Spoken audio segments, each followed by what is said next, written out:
Bonjour à toutes et tous et bienvenue pour ce webinaire de Rebondir. Je suis Adam Berry-Fialaoui, journaliste à la rédaction du magazine de Rebondir ainsi que de son site internet. Je suis très heureux d'animer ces échanges aujourd'hui avec vous en live aujourd'hui et puis en replay très rapidement sur notre site et notre chaîne YouTube sur la thématique du changement de région et de la mobilité géographique et professionnelle. L'idée, c'est vraiment de vous décrypter avec nos trois invités les différentes étapes de préparation et les quelques conseils utiles pour construire votre projet et les mener à bien. J'en profite pour vous rappeler tout de suite qu'on souhaite que ça soit le plus interactif possible. Donc, n'hésitez pas à nous dire bonjour dans le chat, à échanger entre vous, à poser des questions à nos trois invités. On tâchera de les mettre de côté et d'y répondre en fin de webinaire. Alors, sans plus tarder, passons à nos trois invités experts du jour qui vont vous éclairer sur tous ces sujets. Bonjour Valérie Boin. Bonjour Adam, bonjour à Valérie, tous. vous êtes journaliste de solutions et la créatrice du podcast Ciao Paris, avec lequel vous mettez en avant le changement de ville et de vie sur tous ses aspects, ainsi que des témoignages, des retours d'expérience pour booster et inspirer les démarches de vos auditeurs. On pourra donc voir avec vous ce que vous apprend l'animation de ce podcast au quotidien, ainsi que la façon dont les territoires avec lesquels vous travaillez se mettent en avant aujourd'hui. Bonjour Aurore Thibault.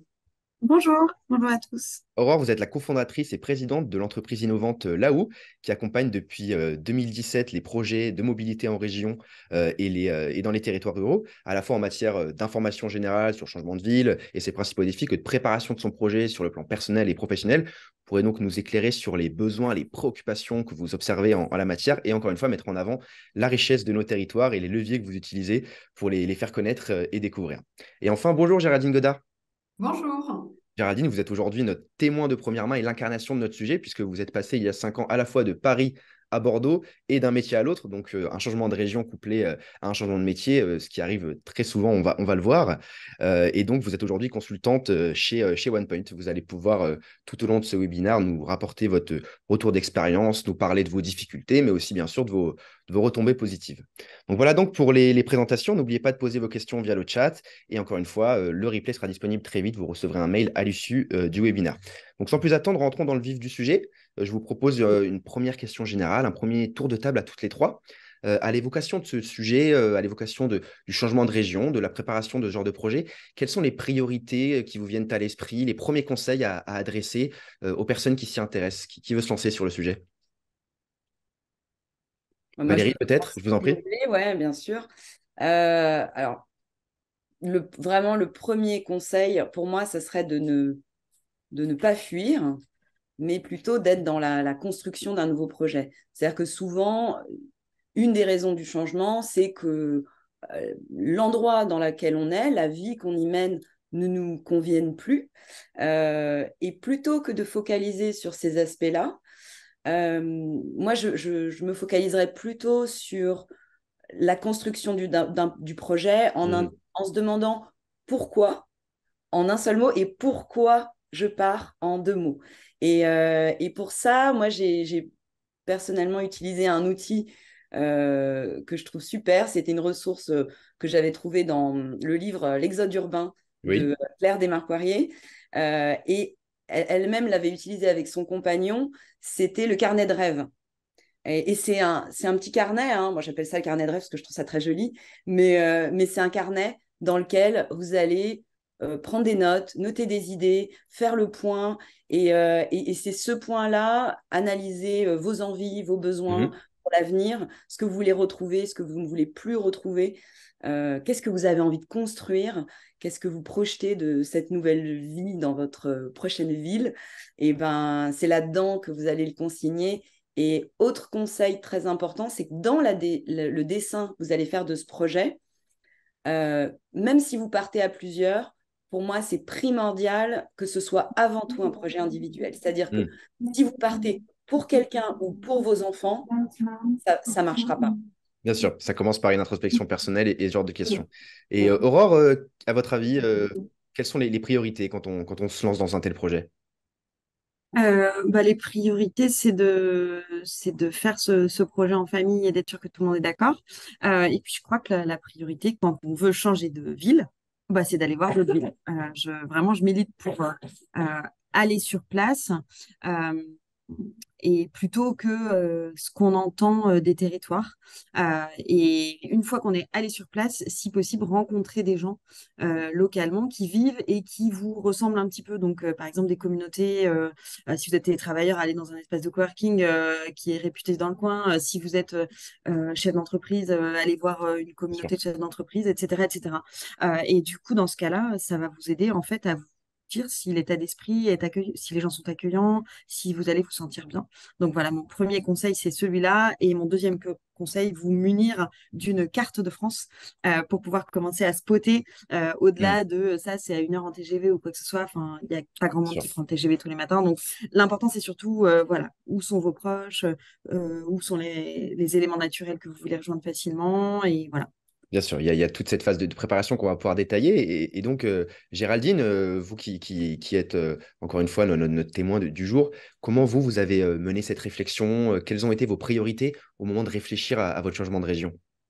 Euh, Justement, enfin, pour moi, le premier conseil, c'est de prendre le temps. Et ça rejoint ce que Valérie et puis Aurore disaient, c'est que il y a ce qui va générer un peu c'est notre première réflexion ou notre envie à un moment de changement et de partir. Mais c'est vraiment de prendre le temps de se questionner sur finalement qu'est-ce que j'ai envie qui change, qu'est-ce que j'ai envie de conserver, qu'est-ce que j'ai envie de vivre. Et moi aussi, enfin, dans cette démarche-là, ce qui était vraiment important pour moi, c'est que donc moi, je partais avec mari et enfant. Et donc, c'est moi qui ai un peu impulsé cette volonté de se dire, bah, c'est maintenant que j'ai envie de changer, d'aller vers un ailleurs aussi et d'en discuter ensemble et de se questionner ensemble pour que aussi chacun, il y avait ce que moi j'avais envie de trouver, mais il y avait aussi ce que chacun voulait pouvoir y retrouver pour que ça soit une belle aventure en famille et que ça soit une vraie, du coup, nouvelle étape, mais à la fois individuellement, mais aussi collectivement. Et ça, c'était vraiment, vraiment important pour moi et c'est ce qui a, je pense, permis aussi que finalement, tout le monde aujourd'hui, après ces quelques années de recul, est très heureux de ce changement-là et a trouvé sa place aujourd'hui dans cette nouvelle étape de vie que l'on peut avoir. Bien sûr, prendre ce temps et ce recul. Et justement, Aurore, à l'instant, vous nous disiez que c'est très important de comparer les villes, de se poser cette réflexion. Avec là où vous accompagnez des personnes au quotidien comme ça, comment vous les aidez à y voir plus clair, à faire leurs choix? Il me semble que vous avez notamment un comparateur de villes. Sur quoi vous C'est vous ça. basez pour cela? Exactement. Donc, quand on arrive sur laou.fr, on peut consulter quelques informations, mais le but, c'est de, de démarrer, en fait, de se lancer, de faire la première étape qui est juste de s'inscrire pour vraiment pouvoir comparer des territoires, éventuellement se mettre en relation avec un territoire, c'est-à-dire qu'une fois que vous avez comparé des territoires grâce à notre comparateur de ville, vous pouvez aussi identifier un peu ce que vous allez gagner en pouvoir d'achat. On a une calculatrice de pouvoir d'achat aussi sur le site. Et une fois que vous avez utilisé ces premiers outils, peut-être que vous en êtes déjà certaines personnes qui nous écoutent au-delà de ce stade de choix de ville et du coup plutôt sur des questions, comment trouver un logement, est-ce qu'il vaut mieux louer ou acheter direct, est-ce qu'il y a du boulot chez moi, etc. Et du coup, nous, on vous propose, une fois que vous êtes inscrit, de pouvoir voir s'il y a des offres d'emploi dans plusieurs villes qui vous intéressent en Mhm. France, qui Mhm. vous correspondent, etc. Donc, tout plein d'outils. Donc, sur l'emploi, le logement, on a des partenaires et des petits outils un peu pour vous aider à avancer Mhm. dans votre réflexion. Et vraiment, quand vous êtes un petit peu plus avancé, un petit peu plus mature, on vous propose une mise en relation avec le territoire. Alors, c'est Oui, qui le territoire? C'est les chargés d'accueil. bien sûr. Et du coup, on a des chargés d'accueil un peu dans pas mal de régions en France avec nos territoires partenaires, dans les Vosges, dans la Creuse, euh, en Bretagne, etc. Donc, dans des territoires qui peuvent vous intéresser. Et là, on vous met en relation carrément avec un chargé d'accueil qui va être un peu plus fin sur sa connaissance du territoire et qui va vraiment pouvoir peut-être vous mettre en réseau avec un employeur, peut-être vous conseiller sur les questions immobilières, vous mettre en réseau avec un espace de coworking, des partenaires, si vous créez votre boîte ou voilà, des recruteurs, des réseaux de Mhm. recrutement. Voilà, donc vraiment, on est dans le concret avec là-haut pour vous pour vous aider à passer des caps et à aller un peu dans la réalisation. Pareil, on organise des week-ends d'accueil Mhm. sur place. Donc vraiment, l'objectif, c'est vraiment de vous immerger dans votre future vie et de vous faire passer des petits caps opérationnels, Bien sûr. essayer de postuler un premier emploi, etc., etc. Donc, Et vraiment d'ailleurs, j'en du profite, je concret et de la découverte. rebondis sur ce que tu dis, Aurore, sur les chargés d'accueil. qui sont très peu connus en fait en réalité. Et ça s'appelle aussi des conciergeries de territoire. Mhm. Et souvent, ils dépendent des agences d'attractivité du département ou des régions. Et c'est des organismes en fait qui sont là pour promouvoir le territoire auprès de Ouais. ceux qui ne le connaissent pas ou qui ont envie d'y déménager. Et ces chargés d'accueil, justement, moi, je propose avec Ciao Paris de tout à l'heure un live sur Instagram à 12h30 juste après ce webinaire. Donc, voilà, si c'est un service qui vous intéresse, je vais vous mettre le lien dans le chat. Et ça vous permettra effectivement d'en Mhm. savoir plus sur la conciergerie de territoire, quel service elle propose, comment aussi elle peut vous aider à déménager. En gros, pour résumer, c'est un peu comme si vous aviez votre meilleur pote dans un endroit où vous ne connaissez personne et vous avez votre meilleur pote là-bas et il connaît tout le monde sur place. Et il peut vous donner n'importe quel contact Mhm. en local. Et je trouve ça fou, en fait. Enfin, moi, j'aurais adoré avoir C'est ce... Bien clair. sûr, C'est ça aussi qui fait c'est flipper, très c'est que important de mettre en quand avant on, tout ça. pourquoi, qu'est-ce qui est un frein dans le frein principal à ces mobilités géographiques, au fait de déménager, c'est l'impression de faire un saut dans l'inconnu. Justement, Et on va pouvoir détailler tout ça, mais c'est vrai que la conciergerie des territoires, c'est quelque chose qui mérite bien sûr d'être bien plus amplement connu. Et vous avez, comme vient de le dire Valérie, le lien vers cela, ainsi que vers le site de Laou dont vient de nous parler Aurore pour vous informer un peu plus. Valérie, je vous laisse la parole pour parler un peu plus avant de votre podcast qui, je crois, est né en réaction à vos propres besoins de parcours et qui a fini par se pérenniser. Aujourd'hui, c'est une activité qui est devenue principale. Comment le podcast a évolué depuis sa création et qu'est-ce que ça vous apprend au quotidien? Et justement, là, vous nous parliez certains de vos interlocuteurs qui sont très intéressants dans ce genre de cadre. Comment le podcast a évolué, Ciao Paris? alors, c'est vrai que ce podcast, je l'ai lancé en 2020 parce que moi, j'avais envie de quitter Paris. J'ai grandi en Corse. Et j'ai travaillé pendant de très nombreuses années à Paris. Et puis, avec l'envie d'en partir, bah, Mhm. moi aussi, j'ai eu très peur. J'avais l'impression que j'allais faire un saut dans l'inconnu et hop, disparaître complètement. Et ça m'a posé beaucoup de questions. Je me suis interrogée sur qu'est-ce qui fait que quand on est...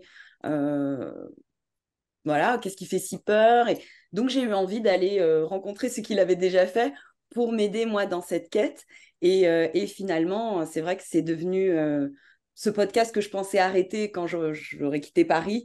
Finalement, 3 ans plus tard, je le continue et je compte bien le poursuivre pour continuer d'aider voilà, ceux qui ont envie de déménager. Et effectivement, il évolue depuis 3 ans avec moi d'une certaine manière, puisque bah, Mhm. au départ, voilà, je me posais beaucoup de questions sur euh, le mouvement, enfin sur le déménagement. Ensuite, une fois que j'ai eu déménagé, puisqu'un an après, grâce au podcast, je peux le dire, j'ai déménagé en région toulousaine. Et aujourd'hui, je suis dans la campagne en Haute-Garonne et j'en suis Mhm. ravie. Bien Et, sûr. euh, et j'ai vraiment envie de continuer à montrer voilà, qu'on peut décentraliser sa vie et la réussir, être heureux, être en accord avec ce qu'on veut vraiment. Et c'est vrai que depuis, le podcast a évolué, enfin l'audience du podcast a évolué aussi, puisqu'aujourd'hui, il y a une majorité de gens toujours qui Mhm. veulent euh, construire leur projet de départ, mais plus seulement en région parisienne. Alors, la Bien sûr. majorité de mon audience reste en région parisienne quand même, mais j'ai aussi beaucoup d'auditeurs dans les grandes villes françaises et à Bruxelles aussi. Bien sûr. Euh, On va pouvoir parler de tout ça et des territoires juste après, mais je voulais redonner la parole à Géraldine, justement, pour, encore une fois, incarner tout cela. Alors, Géraldine, vous nous avez un peu expliqué vos premières questions d'aller vous installer à Bordeaux. Est-ce que vous pouvez nous dire un peu, justement, comment s'est passée votre installation? Là, on a parlé des différentes étapes d'introspection. Après, il y a le passage à l'acte. Comment ça s'est passé pour vous, l'installation, l'arrivée dans une nouvelle région pour vous que vous connaissiez peu? Il me semble que vous venez de la région centre. Donc, c'était une nouvelle région pour vous. Est-ce que vous pouvez nous en dire un peu plus? Alors, c'était une nouvelle région, mais ce qui a motivé aussi, je pense que c'est important aussi de revenir là-dessus, ce qui a motivé aussi le choix de cette région-là, et en l'occurrence, alors Bordeaux, mais plus globalement, on a fait le choix d'une région, et ça, c'est important. C'est pas que de la ville, Bien c'est sûr. finalement toute la dynamique et le mode de vie qu'il y a au sein de cette région-là. Il y avait deux choses qui auraient pu être juste la seule raison. La première, c'est qu'il s'avère que j'avais mon frère qui habitait là-bas, donc c'était aussi un moyen de se rapprocher de ma famille. Mhm. Mon mari qui pouvait avoir une mobilité dans le cadre de son travail, donc c'est aussi rassurant. Mais pour moi, c'est pas les deux raisons suffisantes. Et ça, c'est important, c'est parce que ça, à la limite, c'était les choses qui pouvaient rendre les choses un peu plus faciles et un peu plus rassurantes quand on parlait de Bien la sûr, peur, tout à l'heure de l'inconnu. Donc, c'est des ancrages, on se dit, bah, tiens, ça peut faciliter.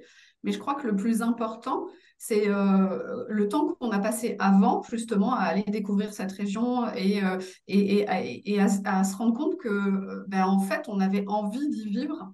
Parce que même si on aurait eu une solution de facilité, parce qu'on a déjà un ancrage, parce qu'on a une possibilité plus facile de job, je crois que ça, enfin, finalement, on peut pas s'y sentir bien si c'est la seule raison. Bien Pour moi, sûr, la raison principale, c'est est-ce que, en fait, en allant s'immerger un peu et découvrir ces régions-là, on a un ressenti. Enfin, ça, c'est vraiment pour moi important. C'est ce que j'ai vécu et c'est ce qu'on a vécu. De se dire, mais là, en fait, vraiment, je peux me projeter et j'ai envie de tester cette aventure ici. Et bien ça, sûr, ça a été vraiment l'étape importante. Et une fois qu'on a passé le cap et que, du coup, on a déménagé et qu'on est arrivé, du coup, en l'occurrence, à Bordeaux. Donc, au début, on s'est vraiment installé dans Bordeaux.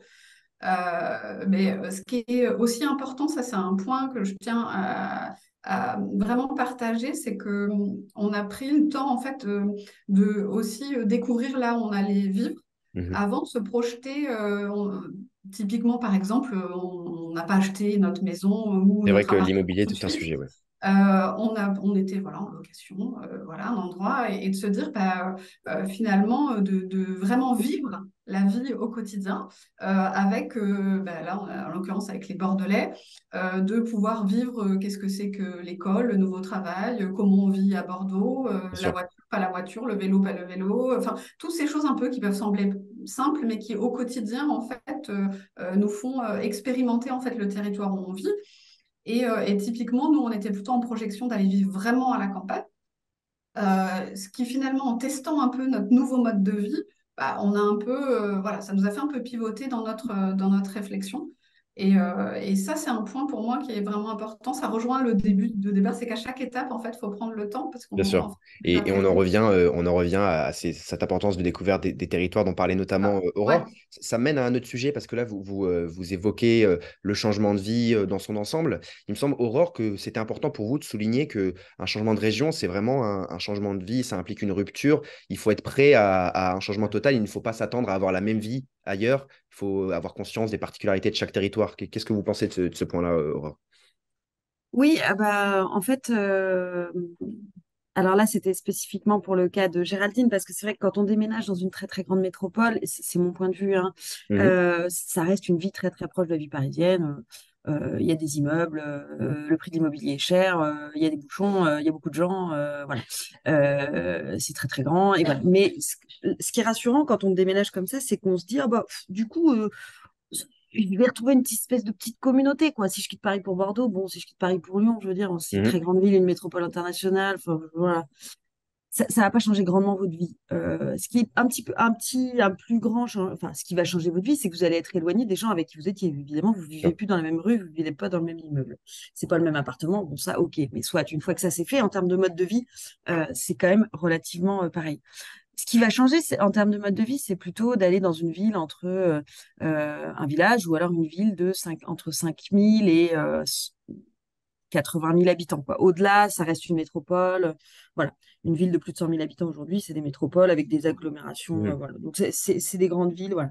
Mais quand vous quittez vraiment cette vie de citadin, de grandes villes, de grandes métropoles, là, il y a un plus grand changement.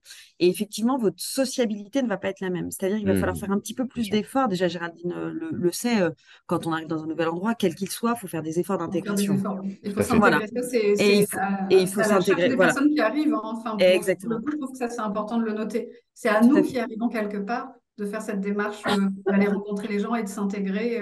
Et ça, c'est important. Tout à fait. Et du coup, quand on arrive dans une ville un petit peu plus petite, et ben en fait, paradoxalement, à ce qu'on peut croire, c'est pas les endroits où il y a le plus de monde où c'est forcément le plus facile de s'intégrer. Parfois, dans des plus petits territoires un peu plus cosy, vous allez être beaucoup plus accueillis. Je veux dire, il n'y a pas de chargé d'accueil à Bordeaux. Pour résumer un petit peu ce que disait Valérie, ce qu'on disait tout à l'heure, il n'y a pas de chargé d'accueil à Bordeaux, parce que Bordeaux, il n'y a pas besoin d'avoir des chargés d'accueil. Il va y avoir des chargés d'accueil dans des territoires qui sont moins sexy sur le papier. Mais c'est que sur le papier qu'ils sont moins sexy.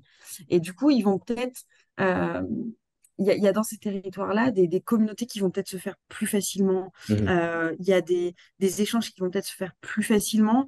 Et en tout cas, si vous êtes proactif, des relations très fortes, durables peuvent se créer. Vous pouvez faire partie de Mhm. communautés très actives, très dynamiques. Encore une fois, c'est vraiment en fonction de qui vous êtes et ce que vous avez envie de vivre au quotidien.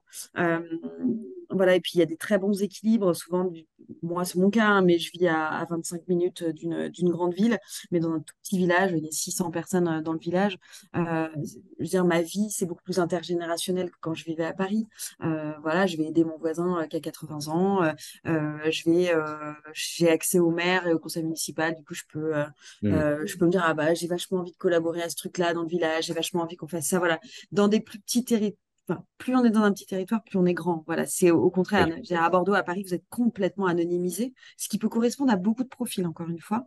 Et dans un territoire comme le mien, vous êtes plus anonymisé. Ça a Mhm. des avantages, ça a des inconvénients, mais en tout cas, je trouve qu'en termes d'engagement, si vous voulez vous engager dans une collectivité, si voulez vous engager dans une communauté, plus elle va être resserrée, plus elle va être petite, plus Bien sûr. votre engagement va pouvoir être profond et sincère et avoir des impacts sur votre territoire. Voilà, donc Bien sûr. c'est des tempéraments, ça va plus ou moins correspondre, la taille d'une ville aussi, à ce que vous voulez y vivre Ça se et teste, à hein, C'est quoi. des encore questions une qu'il faut se poser fois, aussi. ça se Ça peut teste. se tester, exactement, ça se Il faut teste. tester, moi, je trouve, hein. Tu vois, moi, quand j'ai quitté Paris, même si j'avais grandi dans une petite ville, justement, c- j'avais connu et je connaissais les raisons pour lesquelles j'étais partie à ce moment-là. Et j'avais peur de me retrouver dans la même situation. Et aujourd'hui, avec mon métier, j'ai besoin de bouger aussi. Je me déplace pour des reportages, pour, et pour des interviews. Et il fallait que je sois quand même à côté d'une grande ville pour me rassurer. Donc, en fait, je l'ai fait en plusieurs étapes. J'ai d'abord loué une maison comme toi, Géraldine, hein. J'ai d'abord loué une maison vraiment collée à Toulouse. Euh, et puis finalement, je me suis dit, mais non, en fait, je suis prête à vivre plus loin, plus au vert, dans un plus petit village. Donc là, je suis dans un village de 2500 habitants qui reste pas loin de Toulouse. Je suis à 30 minutes de la gare en voiture, mais ça se teste, je trouve. Bien sûr. Et ça Ça se commence par fait. prendre conscience de la richesse et des opportunités dans les territoires. Il me semble, Aurore, vous allez peut-être pouvoir nous rappeler les chiffres en termes d'activité, d'emploi. Les territoires ont énormément de choses à faire valoir. Il faut dépasser ce prisme parisien et prendre conscience que la majorité de l'emploi et de l'activité n'est pas à Paris, justement.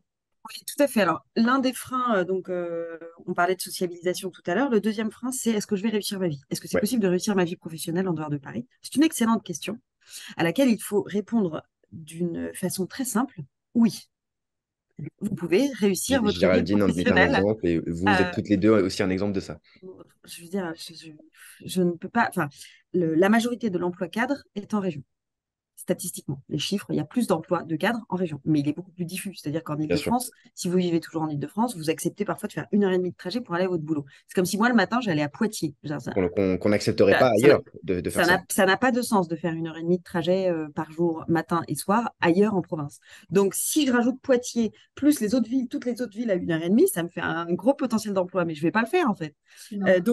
Grosso Bien modo, sûr. il y a plus d'emplois cadres en province, il y a beaucoup plus d'emplois en règle générale en province, mais il est beaucoup plus disséminé. Mhm. Donc, il va falloir effectivement, dans une ville donnée, à Toulouse, il y a moins d'emplois cadres qu'à Paris. D'accord, ok. Mais ça ne veut pas dire qu'il n'y en a pas.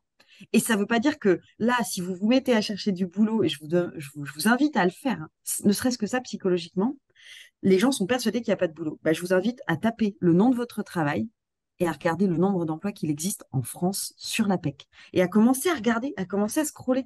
Et vous allez être surpris, il n'y en a pas que à Qu'il Lyon. s'agisse d'emploi cadre ou d'emploi non cadre, d'ailleurs. Moi, je connais des boîtes tech en plein milieu de la campagne. Je Mhm. connais des entrepreneurs qui ont monté des boîtes industrielles extraordinaires dans le fin fond du Finistère.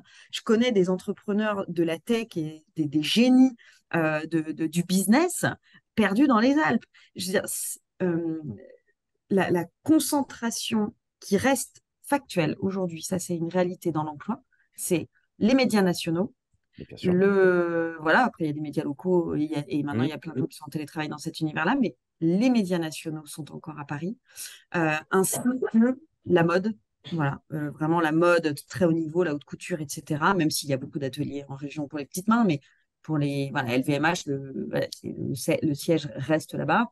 Voilà. Mais du coup, je veux dire, La finance il y a à aussi, peu près, c'est un peu ouais, il y a compliqué en exactement région. Voilà, il y a une certains partie de la métiers très. finance. Il y a aussi Exactement. une chose dans ce que tu dis qui est Aussi. intéressante et enfin, c'est que la majorité des emplois sont en région, c'est clair.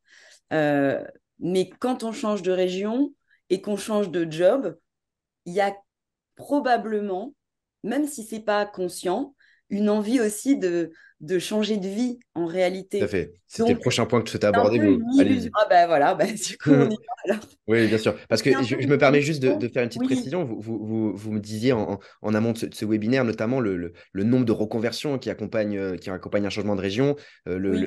et ce que vous dites, la réinvention d'une vie totale. Et c'est important à souligner que c'est aussi l'opportunité de se réinventer. Oui, en fait, j'ai travaillé sur ce sujet parce que je me suis aperçue qu'il y avait beaucoup de gens dans mes auditeurs et des gens qui font partie de la communauté de Ciao Paris et du podcast et avec qui je discute, qui s'interrogent sur leur travail, qui le remettent en question. Et donc, j'ai regardé, en gros, il y a 9 personnes sur 10 qui, quand elles déménagent, interrogent à minima les modalités de leur travail et 33% qui se reconvertit effectivement. Donc, j'ai trouvé ça énorme. Et donc, j'ai fait un épisode, justement, enfin, plusieurs épisodes sur le sujet, sur la question. Bien sûr. Et c'est vrai que moi-même, je suis tombée un peu dans ce panneau-là de me dire que bah, j'allais juste changer de région et que j'allais continuer à travailler comme avant. J'avais pas pris en compte le fait que, en réalité, il fallait actualiser mon désir, mon propre désir, parce que le fait d'être dans ce nouvel endroit avec des personnes différentes, un environnement naturel qui est différent, une région avec une culture différente, une identité, finalement, ben, j'ai pas les mêmes envies en fait de travail. Bien sûr. Euh, j'ai Ça peut plus, créer de nouvelles envies. ça crée de nouvelles Et envies. ça nous amène à Et- prendre de la hauteur aussi, je trouve, sur justement, finalement, au début, si tout de suite on recherche un job, on va aller mettre justement notre nom de poste ou quelque chose, ou notre nom de fonction dans l'entreprise ou l'organisation où on est aujourd'hui. Alors que, en fait, finalement, ce qui est important, c'est de se poser la question de qu'est-ce que j'ai envie de faire, qu'est-ce que je sais faire, qu'est-ce que j'ai envie de faire. Et en fait, ce qu'on va aller chercher, c'est des opportunités de mettre ça à profit et du coup de pouvoir trouver un emploi où on va pouvoir s'épanouir et continuer en fait à avancer. Et il n'aura pas forcément justement le même titre, il sera peut-être pas dans le même secteur, peut-être que ça sera une reconversion et Bien peut-être pas sûr. une reconversion, mais que c'est juste qu'on a ouvert notre champ des possibles. Et en fait, il faut saisir cette opportunité-là. Hmm. Et Et moi, je cherchais quand je suis arrivée, c'est vraiment ce que j'ai fait au début. Du coup, j'allais dans aussi pas mal, j'ai rencontré pas mal de gens pour recréer aussi mon réseau sur place, mais je me présentais finalement toujours de la même manière et je disais que je cherchais le poste finalement dont je partais sur Paris. Et je me suis rendu compte qu'en fait, c'était pas ça que je cherchais. Pourquoi je parlais de ça? Ce que je cherchais, c'était finalement de reparler plus qu'est-ce que j'aimais dans mon travail finalement inventif, qu'est-ce que je savais faire, qu'est-ce que j'avais envie d'apporter aussi dans une entreprise, une organisation. Et c'est ça finalement, aujourd'hui, bah, je suis dans le conseil. À l'époque, je ne l'étais pas du tout, j'étais dans le secteur de l'assurance. Ça m'a aussi challengée parce que c'est quand même une approche très différente. bien Mais sûr. finalement, ce que je fais aujourd'hui est quand même en lien avec ce que j'aimais faire avant et ce que je suis. Et c'est ce qui m'a permis à continuer en fait à faire mon chemin. Et vraiment, je pense que c'est très important de ne pas s'enfermer dans ce qu'on fait, mais vraiment de s'ouvrir, comme le disait Valérie, sur en fait, bah, finalement, ce nouveau lieu, ce nouveau territoire, les nouvelles personnes, tout ça, en fait, l'opportunité que ça représente, et du coup, de se questionner sur ce qu'on est en capacité de faire et ce qu'on a envie de faire. Et peut-être que ça nous ouvre des opportunités et des Tout à fait. ambitions qui n'auraient pas peut-être pas existé ou peut-être pas aujourd'hui ou avant quelques années si on n'avait pas changé de région. Et justement, ça mène à cette idée, vous en avez un peu parlé, Aurore, des freins et aussi les craintes qui peuvent exister quand on fait ce genre de démarche. J'imagine que les personnes qui viennent solliciter là-haut, vous nous disiez qu'il y a des personnes qui, des fois, en attendent un peu trop, veulent être plus que conseillées, veulent presque qu'on fasse les choix à leur place. C'est important d'être acteur de ses propres choix pour aussi lever ses craintes. Qu'est-ce que vous pouvez dire là-dessus sur la façon de lever ses craintes et de justement être acteur de ses choix et ne pas trop en attendre en matière d'accompagnement? Oui, bah, je pense qu'il faut cheminer opérationnellement, donc ne pas rester vraiment dans le rêve pour lever ses craintes, parce qu'en fait, en expérimentant, en allant sur place, en rencontrant des gens, en échangeant, en écoutant ce webinaire, c'est déjà des premiers pas. Donc moi, je crois beaucoup à la vertu d'avancer, quoi, de cheminer, Ouais. de réfléchir en marchant, de ne pas réfléchir pendant des années, puis marcher après et se tromper, en fait. Vraiment de réfléchir en faisant et du coup de lire, de comparer, d'aller sur place, et de pas trop écouter voilà les personnes qui sont en région parisienne aussi et qui vont vous dire quoi tu veux te lancer là-dedans toi aussi aller dans un endroit mais tout se passe à Paris, est-ce que tu vas pas le regretter et qui vont vous opposer les 5% de gens qui refont le chemin en arrière. Je veux dire, si vous écoutez, enfin, je veux dire, l'attractivité résidentielle, enfin, en tout cas, les gens qui déménagent, aujourd'hui, il y a 95% ou même plus de gens qui restent. Ça, c'est une toute petite partie infime qui va repartir. Donc, bon, statistiquement, la majorité des gens ont l'air contents quand même. Donc, du coup, ne vous laissez pas avoir c'est toujours plus facile de parler d'un train qui arrive en retard, donc toujours plus facile de parler de ceux qui sont repartis que ceux qui l'ont fait. Et du coup, il y a des centaines de milliers de gens qui quittent Paris et les grandes métropoles chaque année et tout va bien dans leur vie. Donc, Bien sûr. voilà, plutôt vous inspirer grâce à des témoignages et puis surtout aller voir sur place.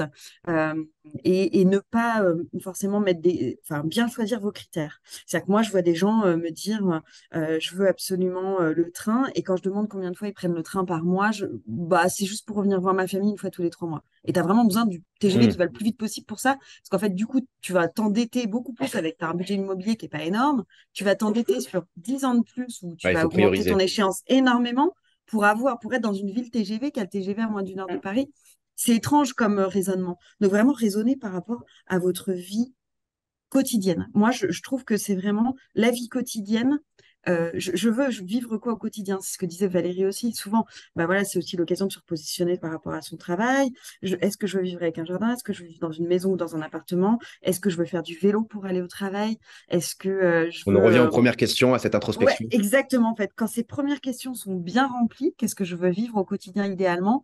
Voilà, bah, je veux vivre à côté de la mer, mais je veux une maison de 300 mètres carrés. Aïe, bah ça va coincer parce que le prix de Bien l'immobilier sûr. aujourd'hui en Hmm. Bretagne, à côté de la mer, face à Il y la a, il mer, y je veux a dire, un c'est principe de à 6 000 réalité, euros. Il il y y a a un un principe de principe de réalité à avoir. réalité. En fait, c'est pas parce que vous êtes à 45 minutes de la mer que vous allez être malheureux. Pensez que aller à la mer tous les jours rend heureux. Moi, je crois pas. Je crois que ce qui rend heureux tous les jours, c'est d'être bien entouré. Voilà. Hmm. Ouais. Donc, Moi, j'ai un checkez outil. que vous êtes bien entouré. Pardon. Je, je voudrais juste rebondir Allez-y, allez-y. sur ta proposition, Aurore, d'être dans l'action. Je suis bien d'accord avec ça, parce que en réalité, quand tu es face à ce genre de projet, il y a beaucoup de réflexions, etc. Mais c'est effectivement un moment important d'agir, ne serait-ce que pour tester. Et alors parfois, on ne sait pas trop par où commencer. Et du coup, il y a un épisode de Ciao Paris que j'avais enregistré avec une coach. Alors, c'est un épisode qui est paru cet été. Je ne me souviens plus du Mhm. numéro, pardon, mais je pourrais vous remettre le lien. Mais en Faut aller tous gros, les écouter, ça sera possible. non, mais ce que j'avais proposé, ben merci, j'avais proposé justement à la coach de proposer un outil, et elle a proposé un défi 30 jours et un petit pas par jour.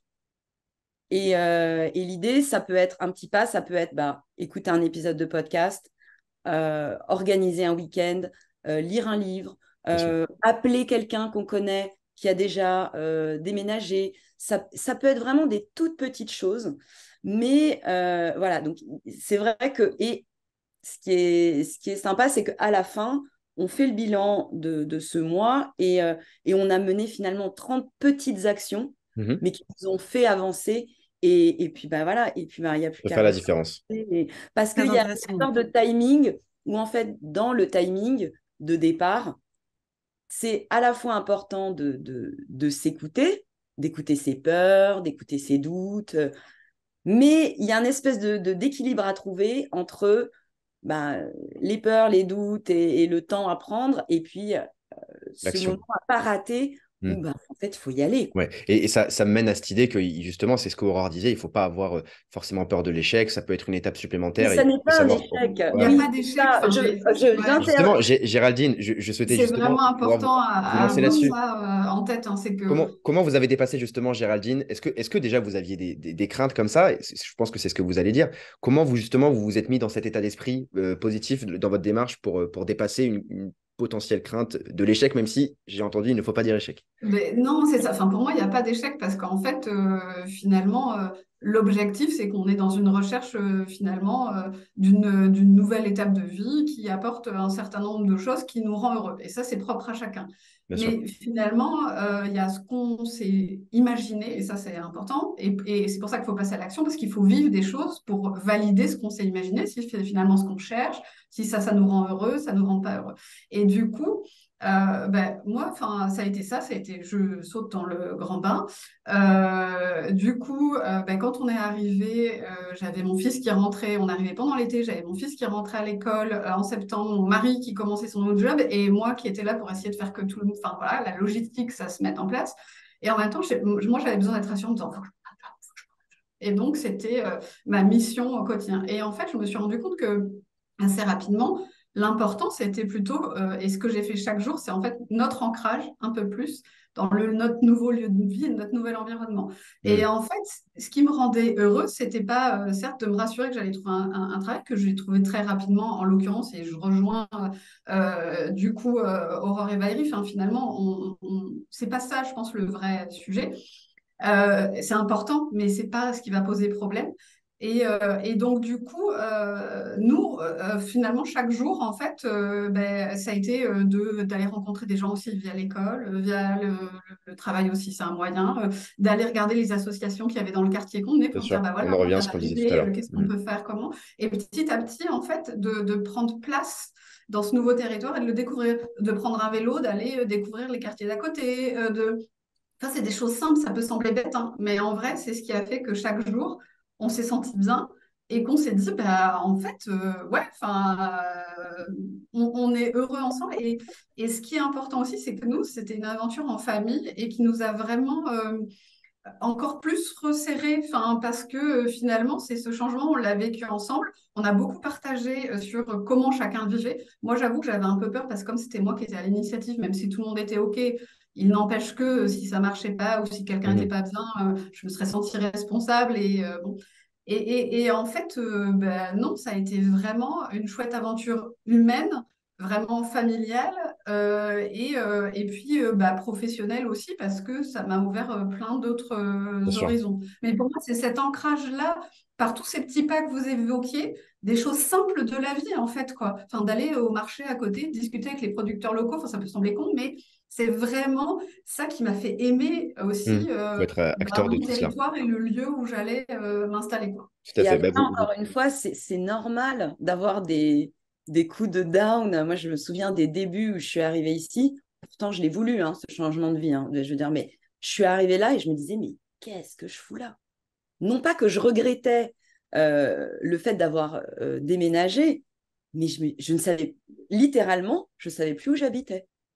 Et donc, cette phase de désorientation du début, ajoutée à la fatigue que génère un déménagement, toute l'énergie dépensée pour recréer tous les petits chemins du quotidien où on était en pilote automatique dans sa vie d'avant parce que ça fait X années qu'on les pratiquait, et ben, mais c'est normal, c'est normal. Et ça s'écoute et juste, il faut, ça se traverse avec ouais, de la patience bien sûr. et aussi en se rappelant que pourquoi on a fait ça, quoi. pourquoi on a fait Bien ça sûr, bah, vous voyez, et on boucle un ça. peu vous avez commencé par nous dire pourquoi et pourquoi en début de webinaire, vous bouclez un peu la boucle avec tout cela. Je vois qu'on arrive vers les dernières minutes de nos échanges. Je vous encourage encore une fois, chers spectateurs et spectatrices, si vous avez quelques questions, je vois que Aurore a notamment répondu à Christophe qui se demandait quels sont les territoires que Laou accompagne et présente. Donc n'hésitez pas à poser des questions maintenant si vous avez des questions plus précises et bien sûr à visiter le site de Laou qui est très riche en informations, en articles, comparateurs de villes et autres, et bien sûr également le podcast de Valérie qui pourra vous donner des bonnes idées, des bonnes pratiques et des bons témoignages. Est-ce qu'on pourrait peut-être se refaire un point pour terminer? Vous avez commencé par mettre en avant la conciergerie des territoires. C'est important de dire aux personnes qui s'intéressent au changement de région de se tourner vers des acteurs locaux. Aurore, vous avez beaucoup Alors, insisté là-dessus? oui, tout à fait. Alors, quand il y en a, mais il n'y en a pas partout, hein, Bien attention, sûr. ce n'est pas du tout un service qui est mis en place partout parce que c'est relativement nouveau. Nous-mêmes, en fait, on fait un premier rendez-vous téléphonique avec les personnes qui s'inscrivent sur le web.fr et qui s'intéressent aux territoires dans lesquels on travaille. Alors, malheureusement, on est une toute petite équipe, on ne peut pas le faire pour tous les territoires de France. Si vous voulez déménager, par exemple, à Bordeaux ou à Nice, on ne peut pas vous prendre au téléphone parce que Mhm. ça représenterait des milliers d'appels. Non, bien Et sûr. en fait, on n'a pas d'interlocuteurs à Bordeaux et à Nice avec lesquels vous mettre en relation. Donc, ce serait contre-productif. Mais du coup, on le fait avec les territoires dans lesquels on travaille euh, pour commencer à identifier votre maturité, vous donner des premiers conseils, peut-être voir si ce territoire vous convient bien. Essayez de vraiment comprendre où est-ce que vous en êtes et votre maturité et voir avec qui on peut vous mettre en réseau. Et si c'est pas cette personne-là, ça peut éventuellement être une autre. Mais voilà, en tout cas, il y a des temps d'échange aussi à l'oral, c'est-à-dire qu'Internet, c'est bien, mais voilà, un webinaire, c'est mieux, un podcast, c'est top, et du coup, un échange individualisé, Prends le bah temps de voilà, s'informer, bien sûr. ça va être encore un autre pas exactement vers l'engagement. Peut-être que dans ces 30 premiers jours et ces 30 actions, effectivement, celles qu'a listées Valérie, bah, sont super. Et puis nous, on arrive peut-être avec un rendez-vous téléphonique à un moment un petit peu quand vous avez commencé à vraiment maturer tout ça. Et là, on a un échange concret sur vous, quoi. Qui Bien vous sûr. êtes, qu'est-ce que vous voulez, est-ce que ce territoire peut vous correspondre? C'est vrai que nous, on est un peu les géos de la mobilité géographique. On connaît bien notre géographie, on connaît bien les régions, on connaît bien leurs spécificités, on connaît aussi des choses. Mhm. Voilà, bah, dans tel territoire, il y a ce genre de communauté, dans tel territoire, il y a Bien ce sûr. genre de qualité de vie. Dans tel territoire, il y a ce prix de l'immobilier. Dans tel territoire, il faut rénover, il faut pas rénover. Dans tel territoire, vous allez trouver ce style architectural, vous allez trouver ce type de Mhm. métier. Vous avez des spécificités économiques dans certains territoires aussi qu'on essaie de détailler dans nos articles. Quelles sont les grandes entreprises, quelles sont les entreprises qui recrutent le plus, quel est le taux de chômage, etc. On essaie de vous donner On en des revient à billes un cette petit foule peu. d'informations à cette Exact. foule d'informations à Oui, avoir, cette mais nécessité de se voilà, poser les bonnes questions. Je me permets exactement. juste, reprends la main parce que là, je vois qu'on arrive vraiment à la fin de ce webinaire. Vous voyez, on avait tellement de sujets à aborder. Je crois qu'on a répondu déjà à beaucoup de questions, déjà avec vos prises de parole. Je vous rappelle, pour les spectateurs et les spectatrices, que vous aurez le lien du replay très rapidement dans vos mails et il y aura un article qui sera consacré et la vidéo sera disponible sur Rebondir ainsi que sur la chaîne YouTube. Et je pense que c'est un sujet qui se prête beaucoup justement à des revisionnages ou des visionnages au moment opportun. Valérie, on va vous libérer pour aller faire justement votre live pour les personnes que ça intéresse avec la conciergerie de la Haute-Marne. Donc ça peut être très La intéressant. Haute-Marne, c'est super. Ça peut être La très Haute-Marne, c'est intéressant. top. Je crois que là où vous travaillez aussi avec eux, ça peut être très intéressant Oui, pour ben, découvrir justement ce qu'est une conciergerie et en savoir bien plus. sûr. Donc n'hésitez pas encore une fois à visiter les sites de Allez-y. Laou, Ciao Paris. Voilà, j'espère qu'on a répondu à la majorité de vos questions. Merci Géraldine pour votre retour d'expérience précieux. Merci Valérie et merci Aurore pour votre expertise sur le Merci à sujet. tous, surtout. Et merci à Merci tous à de nous tous. avoir suivis. Et à très vite sur le site de Rebondir. Il y a d'autres webinaires pour d'autres thématiques. Et le changement de région, il ne faut pas s'arrêter bien sûr à une source. Il faut s'en informer tous les jours. Donc n'hésitez pas. Merci à toutes les trois. Merci aux Merci. spectatrices, aux spectateurs et à très vite pour d'autres sujets emploi et reconversion sur Rebondir. Merci à beaucoup. Merci à Merci à À tous. tous. bientôt. À Excellente bientôt, au journée. revoir. Au Merci. revoir. Au revoir. Merci Au revoir. beaucoup.